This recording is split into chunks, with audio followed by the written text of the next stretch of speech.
టాలీవుడ్లో mega power star Ram Charan హీరోగా, కియారా హీరోయిన్గా నటిస్తున్న భారీ సినిమాల దర్శకుడు శంకర్ దర్శకత్వంలో వస్తున్న సినిమా గేమ్ చేంజర్.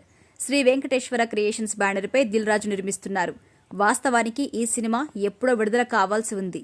ఈ సినిమా షూటింగ్ సగం జరిగిన తర్వాత మధ్యలో వదిలేసి దర్శకుడు శంకర్ భారతీయుడు 2 సినిమా తీశారు.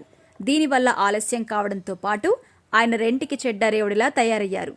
భారతీయుడు 2 సినిమా భారతదేశంలోనే అతిపెద్ద భారీ డిజాస్టర్ సినిమాల్లో ఒకటిగా కూడా నిలిచిపోయింది. దీంతో మెగా ఫ్యాన్స్ గేమ్ చేంజర్పై ఆశలు వదిలేసుకున్నారు. ఈ సినిమాకి సంబంధించి కేవలం ఒక పాటనే విడుదల చేశారు. ఈ సినిమాకి అటు ఇటుగా మొదలుపెట్టిన దేవరా ఈ నెల 27వ తేదీన కూడా విడుదల కాబోతోంది. పుష్ప 2 డిసెంబర్ 6వ తేదీన విడుదల కాబోతోంది.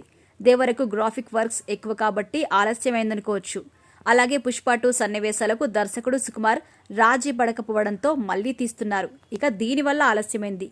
కానీ game changer simple social story. దీనికెందుకు అంత ఆలస్యం అవుతుందో శంకర్కే తెలియాలి అంటున్నారు. ఇక గేమ్ చేంజర్ సినిమా నుంచి జరగండి జరగండి అనే పాట తప్ప దీని నుంచి ఒక ప్రమోషన్ కూడా లేదు.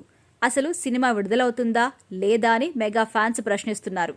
సినిమాలో ఈ పాట తప్ప మరేం లేదనిపిస్తుందని, అలాగే సినిమాకి సంబంధించిన పెన్ డ్రైవ్ని కూడా పోగొట్టుకున్నారంటూ ఇందులో వాస్తవమేంతో నిర్మాత దర్శకులకే తెలియాలి.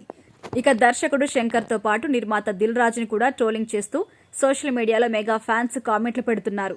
దాదాపు మెగా ఫ్యాన్స్ గేమ్ చేంజర్పై ఆశలు వదిలేసుకున్నట్టుగా తెలుస్తోంది. వారి ఆశలన్నీ బుచ్చిబాబు దర్శకత్వంలో రాబోతున్న పెద్ది మీదే ఉన్నాయి. మరి ఇప్పటికైనా గేమ్ చేంజర్ సినిమాకి సంబంధించి అప్డేట్స్ ఏమైనా రిలీజ్ చేస్తారో లేదో చూడాలి మరి.